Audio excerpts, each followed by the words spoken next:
చైతన్య రథం ప్రేక్షకులకు స్వాగతం, నమస్కారం. రాయలసీమ సాగునీటి సాధన సమితి గత 5 ఏళ్ళు ఏమైంది, ఎక్కడ కూర్చుంది?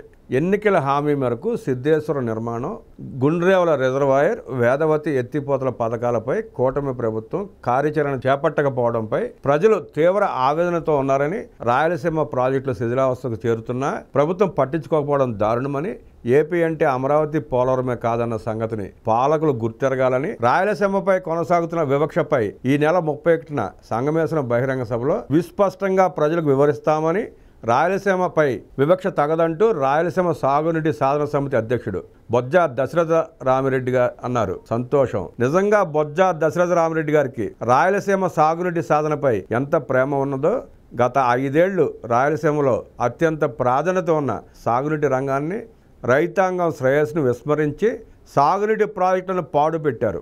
5 ఏళ్ల రాయలసీమలో గాలేరు నగరి, హంద్రీనేవా, గండికోట రిజర్వాయర్, గుండ్రేవల రిజర్వాయర్, వేదవతి ఎత్తిపోతల పథకం, ఆర్డీఎస్ వంటి అనేక ప్రాజెక్టులను గాలికి వదిలేసింది జగన్రెడ్డి ప్రభుత్వం. 5 ఏళ్లలో ఒక్కటంటే ఒక్క సాగునీటి ప్రాజెక్టును కూడా పూర్తి చేయలేదు. పాపం రాయలసీమలో సాగునీటి ప్రాజెక్టులు ఉన్నాయని జగన్రెడ్డి ప్రభుత్వానికి కానీ, రాయలసీమ సాగునీటి సాధన సమితికి కానీ గుర్తు కూడా రాలేదు. గత 5 ఏళ్ళు రాయలసీమ సాగునీటి ప్రాజెక్టులపై ఉద్యమించిన వారు లేరు. సాగునీటి ప్రాజెక్టులపై మాట్లాడకుండా తమ నోళ్లను పెద్ద దబలంతో కుట్టేసుకున్నారు. ఇప్పుడు రాయలసీమపై వివక్ష తగదు, ఏపీ అంటే అమరావతి పోలవరమే కాదన్న సంగతిని పాలకులు గుర్తెరగాలంటూ దీర్ఘాలు తీస్తూ ప్రాంతీయవాదాన్ని తెర మీదకు తెచ్చే ప్రయత్నం చేస్తున్నారు. వారు అధికారంలో ఉంటే రాయలసీమపై వివక్ష గుర్తురాదు. అధికారంలో లేనప్పుడే రాయలసీమపై వివక్ష గుర్తుకు వచ్చి అపర భగీరథుల అవతారం ఎత్తుతున్నారు. రాయలసీమ సాగునీటి సాధన సమితి ఆడుతున్న నాటకం ఒక రాజకీయ పార్టీకి ప్రయోజనం కల్పించడం కోసమే తప్ప రాయలసీమ ప్రయోజనాలు ఎక్కడా కనిపించడం లేదు. సాగునీటి రంగంపై రాయలసీమపై అంత ప్రేమ ఉంటే గత 5 ఏళ్ళు ఎందుకు మాట్లాడలేదు, ఎందుకు ఉద్యమాలు చేయలేదు? తెలుగుదేశం చంద్రబాబు అధికారంలో ఉన్నప్పుడే రాయలసీమపై వివక్ష గుర్తుకు వస్తుందా? 5 ఏళ్ల పాలనలో గత ప్రభుత్వం రాయలసీమలో ఎన్ని పరిశ్రమలు ఏర్పాటు చేశారు, ఎన్ని ఉద్యోగాలు ఇచ్చారు, ఎన్ని సాగునీటి ప్రాజెక్టులు నిర్మించారు, ఎన్ని ఎకరాలకు సాగునీరు ఇచ్చారు? సాధన సమితి సమాధానం చెప్పగలదా? అధికారంలో ఉన్నప్పుడు రాయలసీమ సాగునీటి రంగాన్ని పట్టించుకోకుండా 3 రాజధానులు అభివృద్ధి వికేంద్రీకరణ పేరుతో నాటకాలు ఆడారు. రాజకీయాలను వ్యాపారమయం చేసి దగాకోరు విధానాలతో ప్రాంతీయ అసమానతలను ప్రేరేపిస్తున్నారు. రాయలసీమలో అభివృద్ధి చేయకపోగా ఉన్న వనరులను ధ్వంసం చేశారు. ఒక్క ప్రాజెక్ట్ కానీ, ఒక్క పరిశ్రమ కానీ పూర్తి చేయలేదు. ఇప్పుడు రాయలసీమలో ప్రాంతీయ విద్వేషాల కుంపటి రాజేస్తున్నారు. గత 5 ఏళ్ల పాలనలో కరువు ప్రాంతమైన రాయలసీమ సాగు తాగునీటి ప్రాజెక్టుల పరిస్థితి ఎక్కడ వేసిన గొంగళే అక్కడే అన్న సామెత చందంగా మారింది. ప్రాజెక్టుల పూర్తిగా ఒక్క అడుగు కూడా ముందుకు సాగని అధ్వాన పరిస్థితి నెలకొంది. నిజంగా ఆనాడు మిగులు జలాలను ఉపయోగించుకుని రాయలసీమ దశ మార్చాలని ఎన్టీఆర్ కళ. హంద్రీనేవా, గాలేరు నగరి, తెలుగుగంగ ప్రాజెక్టులను ఎన్టీఆర్ రూపకల్పన చేశారు. తర్వాత చంద్రబాబు సీఎం అయ్యాక ఈ ప్రాజెక్టులను పూర్తి చేసేందుకు, రాయలసీమను రత్నాలసీమగా మార్చేందుకు శక్తి వంచన లేకుండా కృషి చేస్తున్నారు. జగన్ రెడ్డి 5 ఏళ్ల పాలనలో హంద్రీనేవా కోసం ఒక్క రూపాయి ఖర్చు పెట్టలేదు. ఇప్పుడు కూటమి ప్రభుత్వం 3,900 కోట్లు మంజూరు చేసి శరవేగంగా పనులు మొదలుపెట్టింది. అత్యంత కరువు పీడిత వెనకబడిన పశ్చిమ ప్రాంతంలో హంద్రీనేవా ప్రాజెక్టు ద్వారా 6 లక్షల ఎకరాలు సాగునీరు, 80 మండలాల పరిధిలో 35 లక్షల జనాభాకు తాగునీరు అందించే బృహత్తర పథకం అది. దానిని 2 దశల్లో ప్రాజెక్టు పూర్తి చేయాలని ప్రణాళిక. మొదటి దశలో కర్నూలు జిల్లాలో 80,000 ఎకరాలు, అనంతపురం జిల్లాలో 1,20,000 ఎకరాలు, కలిపి 2 లక్షల ఎకరాలు సాగు భూమి, 10 లక్షల మందికి 140 గ్రామాల్లో తాగునీటిని అందించాలని నిర్దేశించబడింది. రెండవ దశలో అనంతపురం జిల్లాలో 2,30,000 ఎకరాలు, చిత్తూరు జిల్లాలో 1,40,000 ఎకరాలు, కడప జిల్లాలో 40,000 ఎకరాలు, కలిపి 4 లక్షల ఎకరాలు సాగుకు 23 లక్షల మందికి తాగునీరు అందించాలనేది లక్ష్యం. 2005లో ప్రాజెక్టు ప్రారంభం. అంచనాలు 2 దశలు కలిపి 3,185 కోట్లు. 18 ఏళ్ళు పూర్తయినప్పటికీ మొదటి దశ కూడా పూర్తి కాలేదు. కానీ అంచనా 2019 మార్చి చివరి నాటికి 15,000 కోట్లకు పెరిగింది. 2019 మార్చి చివరి నాటికి పెట్టిన ఖర్చు 12,256 కోట్లు.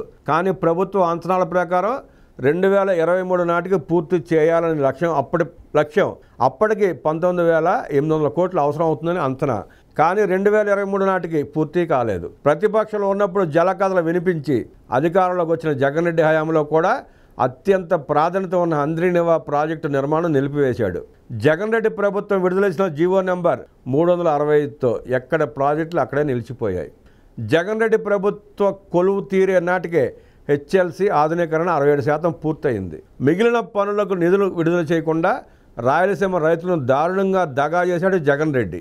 కడప జిల్లాలో గండికోట ఎత్తిపోతల పనులు తెలుగుదేశం ప్రభుత్వం 96% పూర్తి చేయగా జగన్ రెడ్డి ప్రభుత్వం 5 ఏళ్లలో 4% పూర్తి చేయలేకపోయింది.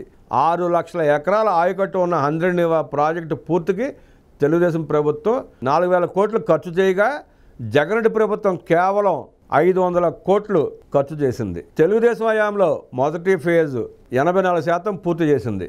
మిగిలిన పనులు 2020 జూన్ నాటికే పూర్తి చేస్తామన్న జగన్ రెడ్డి పూర్తి చేయలేదు. 2,50,000 ఎకరాల ఆయకట్టు ఉన్న గాలేరు నగరి మొదటి ఫేజ్ పనులు తెలుగుదేశం ప్రభుత్వం 84% పూర్తి చేసింది. మిగిలిన పనులు జగన్ పూర్తి చేసి 2020లో ప్రారంభిస్తామన్నాడు. అది చేయలేదు. 42,000 ఎకరాల ఆయకట్టు ఉన్న పెన్నా అహోబిలం బ్యాలెన్స్ రిజర్వాయర్ రెండో ఫేజుపై తెలుగుదేశం ప్రభుత్వం 410 కోట్లు ఖర్చు చేస్తే జగన్ రెడ్డి ప్రభుత్వం 42 కోట్లే ఖర్చు చేసింది. 2020 నాటికి పనులు పూర్తి చేస్తామన్న హామీని నిలబెట్టుకోలేదు. 90,000 ఎకరాల ఆయకట్టు ఉన్న ముచ్చుమర్రు ప్రాజెక్టుకు టీడీపీ ప్రభుత్వం 550 కోట్లు ఖర్చు చేస్తే జగన్ రెడ్డి మరీ ఘోరంగా ఈ 5 ఏళ్లలో 5 కోట్లు మాత్రమే ఖర్చు చేశాడు. 62,000 ఎకరాల ఆయకట్టు ఉన్న హెచ్ఎల్సి ఆధునీకరణ ప్రాజెక్టుకు తెలుగుదేశం ప్రభుత్వం 270 కోట్లు ఖర్చు చేస్తే జగన్ రెడ్డి ప్రభుత్వం పైసా ఇవ్వలేదు. మడకశిర బ్రాంచ్ కెనాల్కు తెలుగుదేశం ప్రభుత్వం 800 కోట్లు ఖర్చు చేస్తే జగన్ రెడ్డి ప్రభుత్వం రూపాయి కూడా ఖర్చు చేయలేదు.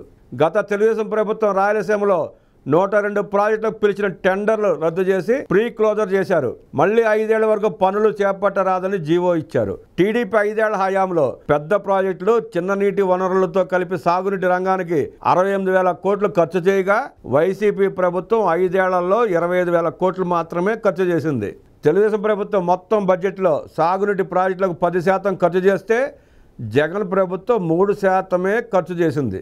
స్వార్థ రాజకీయ ప్రయోజనాల కోసం సాగునీటి రంగాన్ని నిర్వీర్యం చేశారు. సాగునీటి ప్రాజెక్టుల పూర్తికి జగన్ ప్రభుత్వం ప్రాధాన్యత ఇవ్వలేదు.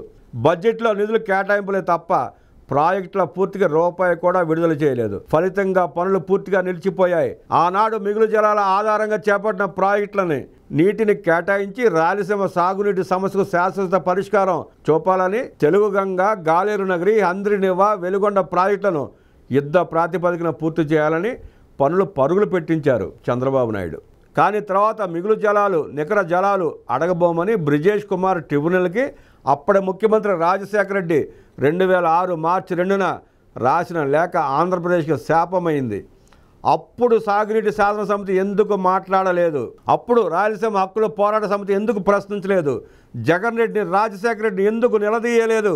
అంటే రాజశేఖర రెడ్డి ప్రభుత్వం, జగన్ రెడ్డి ప్రభుత్వం ఉంటే నోళ్లు పెగలవు, రాయలసీమ హక్కులు పట్టవు, రాయలసీమ సాగునీటి సంఘాల గురించి, రాయలసీమ రైతుల గురించి, రాయలసీమ సాగునీటి ప్రాజెక్టుల గురించి మాట్లాడటం నోరెత్తరు. చంద్రబాబు రాగానే మీకు అన్నీ గుర్తొస్తాయి. లెక్కల మూటలు నెత్తినెత్తుకొని పరిగెత్తుకు వస్తారు మైకుల ముందుకి. ఈరోజు రాయలసీమకి చంద్రబాబు నాయుడు ప్రభుత్వం ఏమి చేస్తుందో, కూటమి ప్రభుత్వం ఎన్ని ప్రాజెక్టులు తీసుకొస్తుందో ప్రజలు చూస్తూనే ఉన్నారు. మీ కళ్ళబొల్లి కబుర్లు, మీ చెప్పుడు మాటలు, మీ మూటల మాటలు నమ్మే పరిస్థితుల్లో ఇవాళ రాయలసీమ కానీ, ఆంధ్రప్రదేశ్ కానీ, ప్రజలు కానీ సిద్ధంగా లేరు.